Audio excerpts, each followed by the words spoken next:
Değmen yapıdan, yakşı niyet bilen girin lapıdan, nutka alıp pirden, erden, sakıdan, hatam taydey, zor olun niyetine. Görüstün ömüm söyleyerek, yıkılan pel var. Munnu yakşı yaman her türlü pel var. Bir vadı veren son sözünün denmen, gör oğulley, olun niyetine. Duçar olsun türlü akvala, kakpa pelek, Karlırmasın ahmalı, sefer gada galga, kalman asmana, bu dünyanın şar olunun yetire diye. İlağdı haltadan, dandırma diyeceğim. Dizeler diysinler, ak ya da kara, ödelim, öl yakan, öl bolsun ol, yaşarı, her kimin bolsun ol. Açlıkta kaldırma, binnetin Huday, şükürlü yaşanan Allah düşürme giday. Berse de kıyımsılık Allah'ın tarafına duruyday. Halakat kıl Allah'ın ırfkın bersine koyay.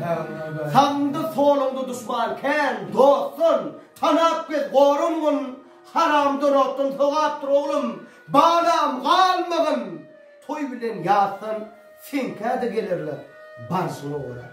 Han mol din salat. İnne kulvolu işler, arkayını yatyanır halallen deyişler, çölgütsüz cedenle adırlığı işler, her kimin hatavi karşına uğrar.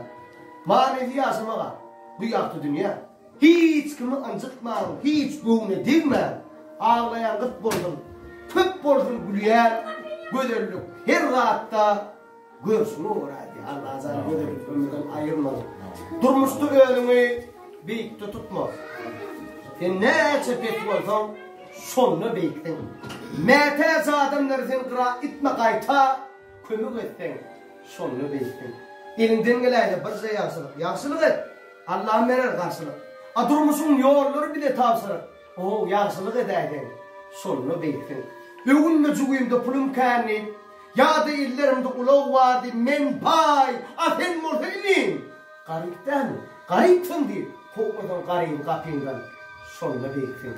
Bu dünya 5 günlük. Her kim gitmeli. İnzoğunla bu dünyadan ötmeli. Ötmeken adını koyup gitmeli. Yaşta tanarsan sonuna bektin diye Allah azal ya. Budur bu şuarlar düz dere dağlı. Ağrım